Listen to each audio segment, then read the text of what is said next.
Hello everyone, this is Enormous with Tekdefense, and today on TekTip episode 22, we're going to talk about Helge's Switchblade.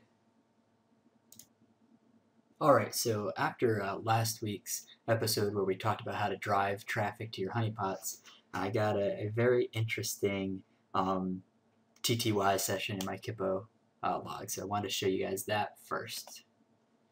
Give me a second here, and there we go. So here you can see, obviously I used the real IP of my honeypot in the lesson I did last week.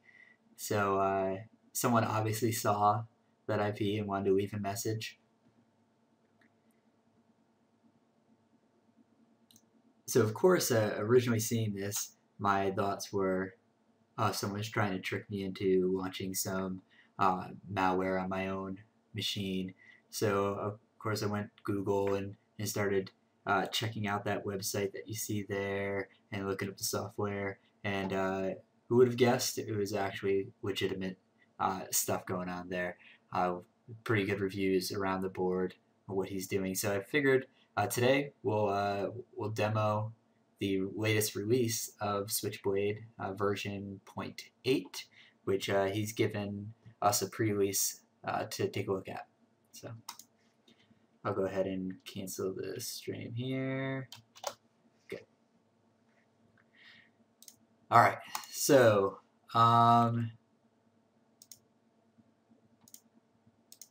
so as I mentioned, Switchblade is the name of the tool, created by Helge, and I'd be butchering his last name if I attempted to say it, but there you go. But basically, this is a nice troubleshooting toolkit. It has a lot of the tools that we've seen already, doing some of our malware analysis stuff.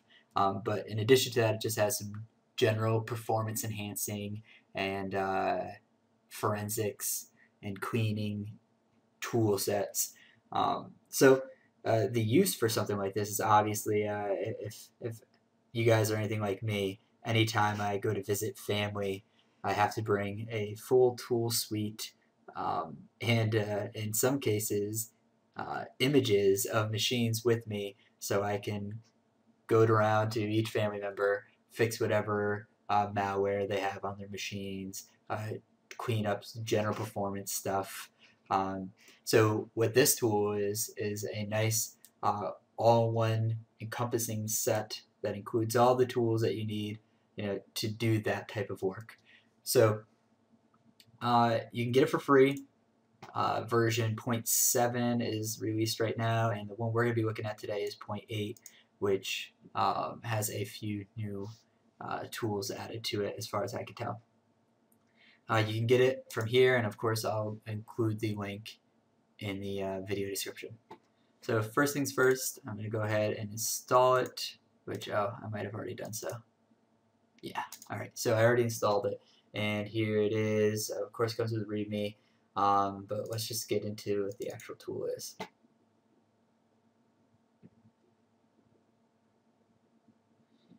Okay, so here it's looking for Flash, and I believe the Flash is used for the chat room, so go ahead and let it do that.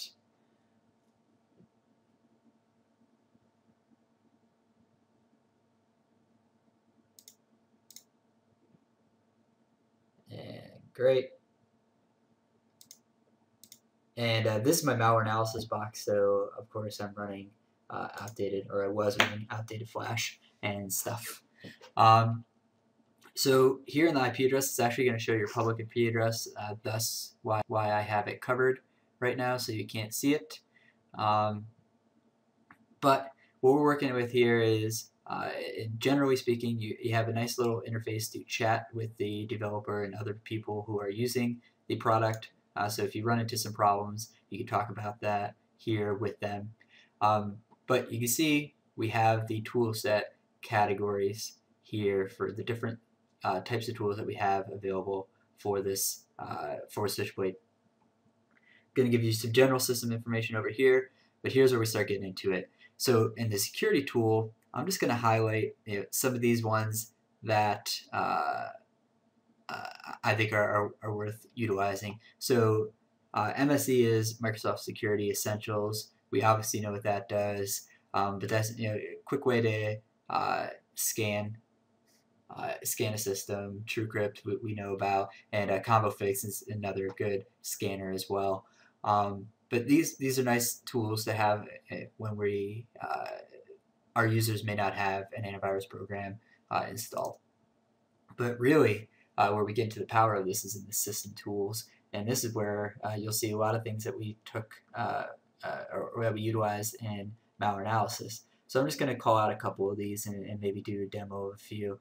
And in fact, I'll launch some malware and show how we can see what it's doing with that. So I'm going to go ahead and change my VirtualBox settings real quick. So I'm going to go ahead and pause while I do that and turn off my network on that box. Alright, so we're back now, and as you can see, I've turned off the network connection here, so some of this information is no longer populating, but don't worry about that. We can still run all the programs that we want to. So let's just look at a couple of these that I think are worth highlighting. So Process Hackers is one of my favorite tools. In fact, Process Hacker 2 is out, and if I had a network connection right now, this would be asking me to update to Process Hacker 2. But basically, what this allows me to do is it gives me a task manager like view, right? So it gives me this information and a whole lot more. For instance, say there's one of these was a particular of a particular interest to us. We could create a dump file of what it has in memory and then analyze that with volatility or something along the lines of that. By looking at properties, we can start seeing a little bit more about it. Not just the performance of it, but some things that can help in analysis as well. So here's some really great information that we would want to know about if this was a particularly malicious file that we were looking at. And I believe in the newer version we can even see some strings as well, but we're not going to be able to see that in this version. And then of course services is going to show us the basic things about the services running on our box and how we can, or whether they're started, not started, and you can see more information about each of these services, hidden properties, and you can see where the file is that it's launching for this. You can see what user account has initiated this, if there's any dependencies for other services, so all general information that you're used to seeing. Then on the networking side, we get to see something that's very similar to what we would do with a netstat tac, ANO, and the like, right? So we can see what programs, or I think actually probably closer would be A and B, right? So in A and B, you can see it'll list out the actual process names if it can. So we're seeing information very close to that here. So it's going to show us the source port, the destination port, whether it's listening or if this has an established connection, the protocol it's utilizing. So all great information, again, if we were trying to find out what's making that weird call on 80 or 443. So that's Process Hacker. Really nifty tool. Highly recommend you use Process Hacker when you're doing malware analysis stuff. Another good one on here, very similar to that, we have Process Explorer as well, which is the sysinternals tool that for the same exact thing as what we saw in Process Hacker. So really not much different going on here. We can see the same type of information that we were seeing with Process Hacker. It's really more of a preference to whichever one you prefer to utilize or not. Strings here, we can always see strings in this version of Process Explorer. So if you don't know what strings are, watch some of the malware analysis videos I did in the past. I go over in great detail, how they're useful to us. So again, we just have all these tools that we would,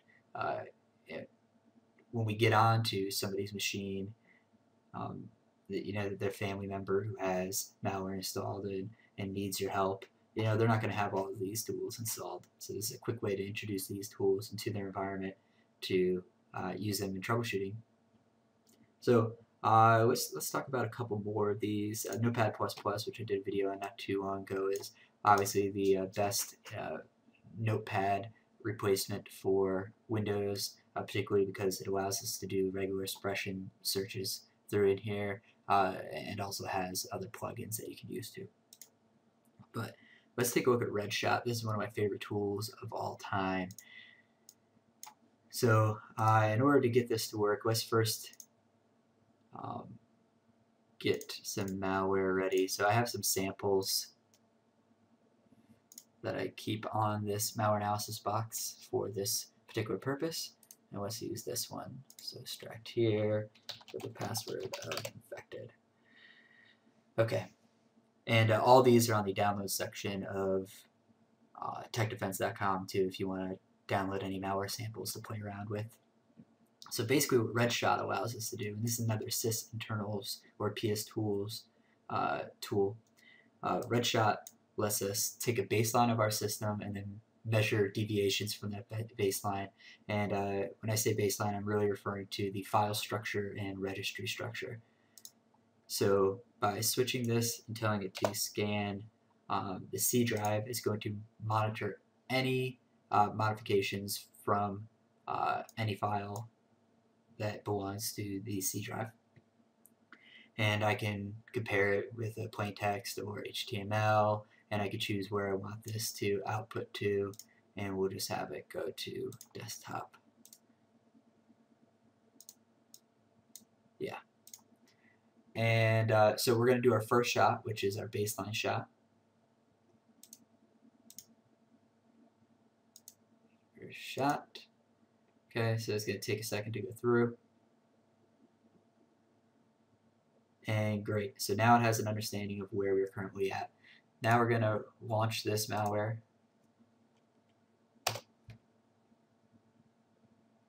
And we'll let it do its thing for a little while.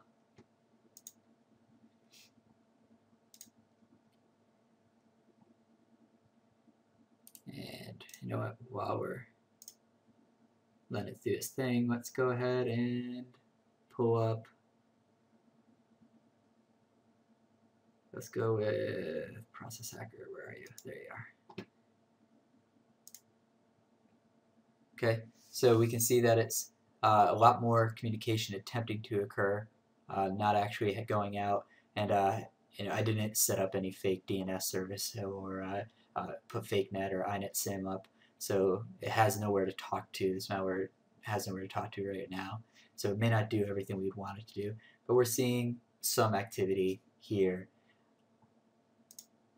And let's see if there's any particular services that we're concerned with, right? So this guy here, we could then go ahead and create a dump file of it to see what it's actually doing in memory.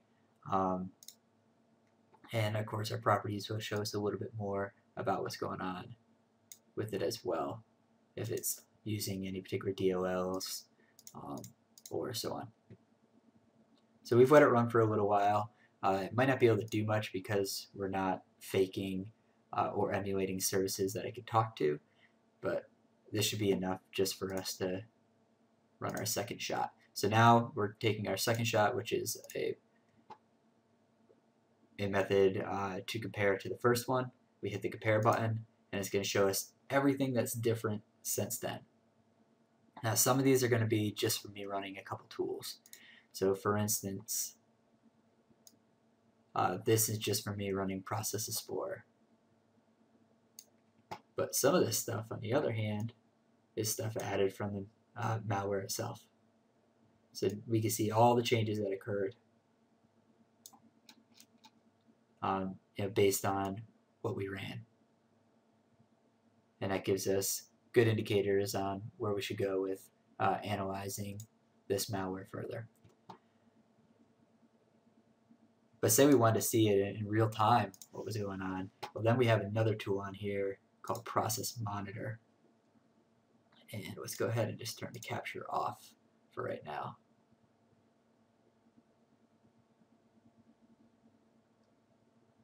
And what we're going to do is set a filter in here for this guy.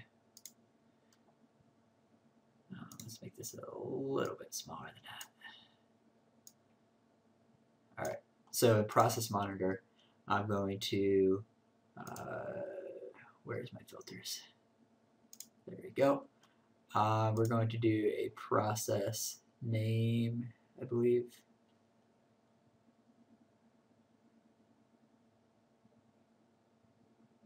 Process name, there we go, is, we're going to say new boss2.exe.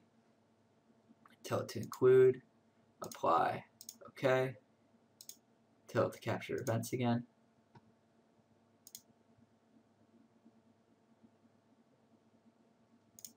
And run. So now we can see everything that this process is doing. So new boss2, here's what it did. Here's the details of that. So we can see that it's creating files, it's closing files. We'll probably see it touch a registry at some point. It's opening the registry, it's reading from the registry, it's changing some keys around, and probably creating a service for itself, maybe changing some network settings, so on and so forth. So it's doing everything that it wants to do.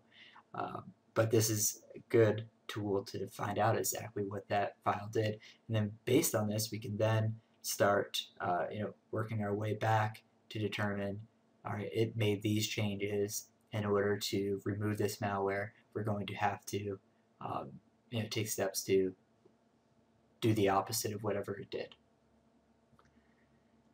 So that's Process Monitor.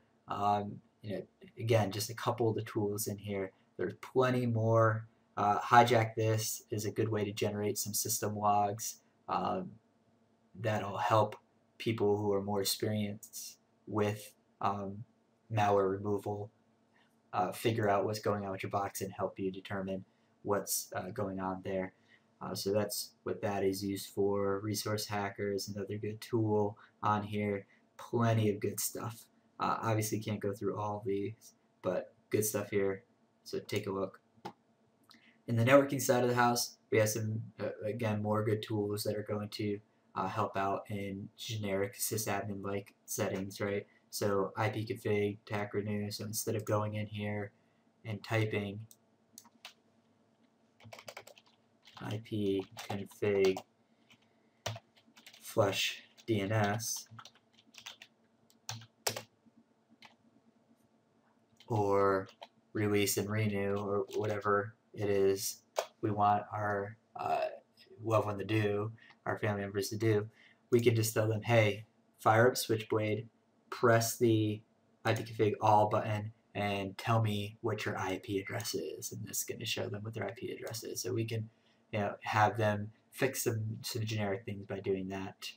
TCP view is another good way to look at netstat type information, but in a GUI format. So again, you can see here we get our local port, we get the remote ports or source and destination ports that are going on there. If it understands what the protocol is based on the port, it's going to tell you what that protocol is, tell you if it's listening or not, if it's an established connection, and how much data has been transferred over that, the PID associated with it, so the process ID and the process name. All great information when trying to figure out what's going on with some malware. And of course we have PuTTY, so if we want to SSH someplace to grab some tools or whatever, we can use PuTTY and all the other great tools here as well. So Ping Google is going to show us, hey, do they have a network connection? ADSpore and AD Insight are great tools if you want to interact with an Active Directory domain to get some more information about what's going on. And last but not least, in our other box, if nothing else, we can just tell our user to, hey, fire up Switchblade, and go to the other tab, check the box under log grabber, and hit grab information and send us the results. That way we can get the event logs for whatever was going on their environment. And in addition to that, we put some useful links over here to some great resources like TechNet, so you can find out exactly what's going on with the box. And if, say, they don't know how to use TrueCrypt, here's a good tutorial for that. But beyond that, that is this tool set in a nutshell. A great set of tools for doing some general technical support at home, or virus removal, or even some malware analysis. So check it out. I'll have the links available for you over at Tekdefense.com, and I'll try to remember to put them in the YouTube video description as well. If you have any questions, comments, concerns about this video or any of the other videos I've done, you can hit me up at the normal methods. Of course, you can just go to Tekdefense.com, leave a comment on the video, and I'll respond there, or you can hit me up at my email address, enormous@Tekdefense.com. I try to put a lot of great information in here, so feel free to take a look and let me know if I'm missing some stuff or not. But I appreciate you viewing the video, and I hope you come back for the next one. See you guys later.